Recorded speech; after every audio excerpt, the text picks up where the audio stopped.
ఏమైందిరా డల్గా ఉన్నా అని అడుగుతా. పొద్దు నుంచి వంట చేస్తున్నాను కదా, అందుకే అలసిపోయానని చెప్తుంది.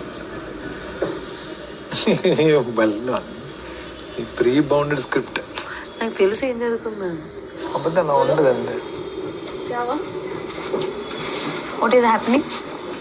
Everything is happening. అయ్యో ఏమైంది? డల్గా ఉన్నావు చాలా. నేనా? నాలో ఉన్న ఒక పెద్ద మైనస్ చెప్పనా? మైనస్ కాదు, నువ్వెందుకు చామ్ అంతా పోతుంది? లేదు నాన్న, నాకు నిన్న నైట్ రాలే. నేను చేసిన తప్పేంటో చెప్పనా? నేనేం తప్పు చేయలే. కిచెన్లో ఆవిడ పెట్టేసేసరికి ఓవర్ స్టఫ్ అనేది బుర్రలో ఎక్కేసింది. ఒకరు వచ్చి ఒకటి చెప్తారు, ఇంకొకరు వచ్చి ఇంకొకటి చెప్తున్నారు, ఇంకొకటి బయట ఎట్లా జరుగుతుంది అని చెప్తున్నారు, ఇంకొకరు అది లేదు యాక్చువల్లీ జనాలు ఇది ఎంజాయ్ చేస్తారంటున్నారు. ఆ తర్వాత గొడవ వచ్చేసరికి దాన్ని కంప్లీట్గా మారిపోతున్నారు. ఇది వచ్చేసి ఏమైపోయిందంటే మైండ్లో ఎక్కువ స్టఫ్ ఉండిపోయింది. అది ఏ రేంజ్లో అంటే ఫస్ట్ ఆఫ్ ఆల్ ఏదైనా ఒక చిన్న విషయం జరిగితేనే అంత ఆలోచిస్తాను నేను. నిన్నటి నుంచి మీరు నంబరు నైట్ అంతా నేను పడుకోలే, అస్సలు పడుకోలే. ఆ పిల్ల లేచే స్నానానికి వెళ్ళినప్పుడు కూడా నాకు గుర్తు, ఇప్పుడు ఎందుకు లేగాలిలే పడుకోవడానికి ట్రై చేద్దాం. నిజంగా చెప్పనా, నిద్ర రావట్లేదు. ఇది నేను కాదు.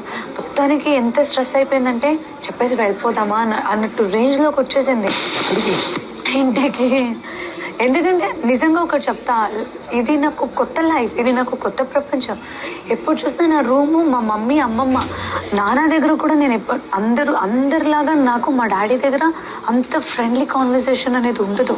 ఎలాగుంటుందో తెలుసా, ఆయన ఏమైనా నాతో మాట్లాడాలంటే నేను కనిపించకపోతే పైనుంచి పిలుస్తారు, లేకపోతే కిందకు వెళ్ళేటప్పుడు తను ఒకసారి రూమ్కి రమ్మని చెప్పు, మా అక్కనైనా అనుజ ఒకసారి రూమ్కి రా, లేకపోతే ఫోన్ చేయడం ఇక్కడ కిందన ఒకసారి రూమ్ రా.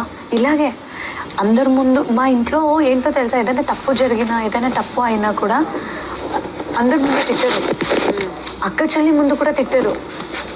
తినే వరకు ఆగుతారు. చెప్తాదేమో భయంతోనే 2 days నుంచి కూడా రూమ్ దగ్గర ఏమన్నా ఉంటారు, తిట్టుంటారా ఫ్యామిలీ. అందరూ చెప్పిన అందరు నేను ఏం చెప్తా సపోజ్ ఇప్పుడు పక్కకి ఎప్పుడైనా పెట్టే నేను end of the day okay నీకు ఇంప్రూవ్మెంట్స్ చేసుకోవాలి ఉందా, take that point for is leave.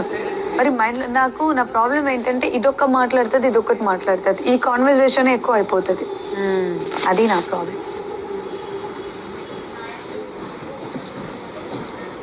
కానీ ఈరోజు క్లియర్గా తెలుస్తుంది నా మొహం లాగా లేదు కదా. వాళ్ళ అక్కడ రీజన్స్ అన్ని పక్కన పెట్టేసి నీకే ఒకరిద్దరే మిగిలినప్పుడు నీకే సపోర్ట్ చేయాలని నా మనసు ఎందుకు చెప్తాను చూడు. ప్రాపర్ రీజన్ చెప్తాను. నాకు అనిపించింది ఇద్దరితో మీ ఇద్దరితో నేను రాదు. Divya can read what is what. ఎవరు ఏంటి, ఎవరు జెన్యూన్, ఎవరు ఫేక్, ఎవరిని ఎక్కడ పెట్టాలి, ఎవరితో ఏ లిమిట్లో ఉండాలి, తను ఎంతవరకు అప్రోచ్ అవ్వచ్చు, దీనికి ఒక క్లారిటీతో ఉంటుంది. నాకు అనిపించింది. నువ్వు అంత ఈజీ పర్సన్ కాదు. నువ్వు యువర్ ఆల్సో స్ట్రాంగ్. కొన్ని విషయాలు నువ్వు స్ట్రాంగ్గానే నిలబడతావు. కానీ నేను చూసిన దాంట్లో ఎక్కువ ఎమోషనల్, ఎక్కువ బాధపడిపోవడం, ఇవన్నీ చూసేటికి ఏమవుతుందంటే 100% టైం వస్తే నిన్ను షోల్డర్ చేయాలి, దివ్య కెన్ హ్యాండిల్ థింగ్స్ అని చెప్పి నాకు ఎక్కడో ఒక స్ట్రాంగ్ కాన్ఫిడెన్స్ ఉంటుంది. నేను మన హోస్ట్ అన్నట్టుగా అంటే సిచ్యువేషన్స్ ఎలా ఉండిపోతాయంటే దివ్య, తనుజ నాన్న ఎందుకు ఇలా చేశారు అన్న ఆలోచనలో నువ్వు ఉన్నావు అనుకో, అప్పటి వరకు ఏం లేదు. అప్పటి వరకు నువ్వు జెన్యున్గానే ఉన్నావు.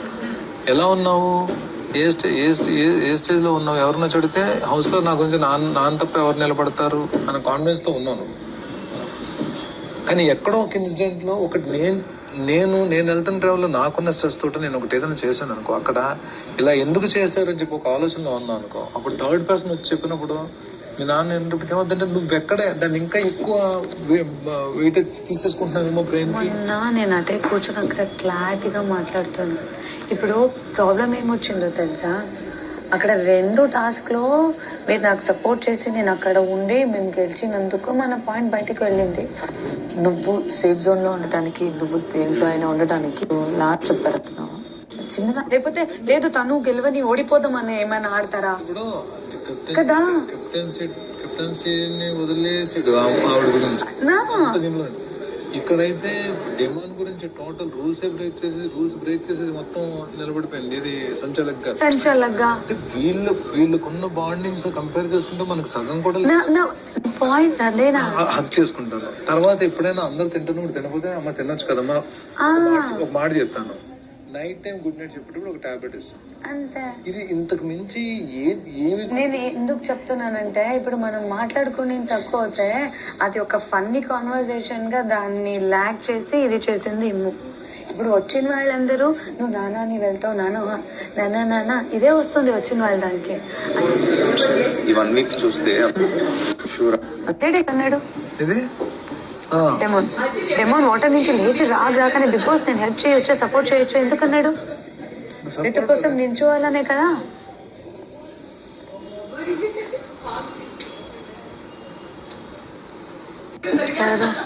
ఆ రోజు సంజయ్ గారు ఎదురుకు వచ్చి అమ్మ నువ్వు చెప్పు, నువ్వు చెప్తే మీ నాన్న వింటాడు, రీతుకు సపోర్ట్ చేయ. అవును ఆమె వచ్చి నేను అది కూడా క్లారిటీ క్లారిటీ ఇచ్చా. నేను అన్నా ఆయనకన్నీ కొన్ని ఆయన ఆల్రెడీ నేను ఎంత చెప్పినా ఆయన వినరు. ఆయన పాయింట్స్ ఆయనకు ఉన్నప్పుడు నేను ఎన్నిసార్లు చెప్పాలనుకోవాలి. ఆవిడ పిలిచి ఆయన ఇంకొకటి ఏమన్నా తెలుసా, ఒక అమ్మాయి రావాలి కెప్టెన్ గా అని కోరుకున్న మనిషియే ఆయనని గెలిపించాలని ఉంది అని అంటే ఆయన పాయింట్స్ ఆయన ఉన్నట్టే కదా, నేను ఎలా వెళ్ళి మాట్లాడతాను అని నేను చెప్తున్నాను అక్కడ. ఇంకొకటి నాన్న ఎమోషనల్ అని మాట్లాడతారే, మొన్న వచ్చారు కదా నిన్న నైట్ మాధురి గారు ఎందుకు ఏడ్చారా విడ? నిన్న నైట్ కాదు, ఎప్పుడు వచ్చారు? మొన్న నైట్. నిన్న మార్నింగ్ ఏడ్చారా విడ? కళ్యాణ్ వీళ్ళది డిస్కషన్ కి వాళ్ళ హస్బెండ్ గుర్తుకొస్తున్నారు అని. మరి అది ఎమోషనల్ కదా? ఈ రోజు జస్ట్ కాన్వర్జేషన్, జస్ట్ ఒక డిస్కషన్ ఎవరికి నీకు వాళ్ళకి జరిగేటప్పుడు సంజయ్ గారు సపోర్ట్ చేయలేదనేసి మీరు నాకు ఫ్రెండేనా, మీరు మాట్లాడారేంటి, సైలెంట్ గా కూర్చున్నారేంటి? ఒక కాన్వర్సేషన్ కి మాధురి గారు ఈరోజు నాకు ఆవిడకి అయింది కదా, దాని తర్వాత సంజయ్ గారు ఆవిడ సపోర్ట్ చేయలేదని చెప్పి తర్వాత తిరిగి మీరు నా ఫ్రెండేనా నాకు సపోర్ట్ చేయట్లేదు ఎందుకు నన్ను కూడా అడిగారు, నువ్వు మాట్లాడవేంటి? అది బొట్టు స్టిక్కర్ గురించి పోయినప్పుడు నువ్వేం మాట్లాడవేంటి అంటే నార్మల్ కాన్వర్సేషన్ కి వీళ్ళకి ఒకరికి తోడు కావాలి, నార్మల్ కాన్వర్సేషన్ కి ఒకరు సపోర్ట్ కావాలి అని అన్నప్పుడు నేను కోరుకునేదంటే తప్పేమని నాకు అర్థం కావట్లేదు. తర్వాత బాండింగ్ గురించి మాట్లాడడానికి వస్తున్నారు.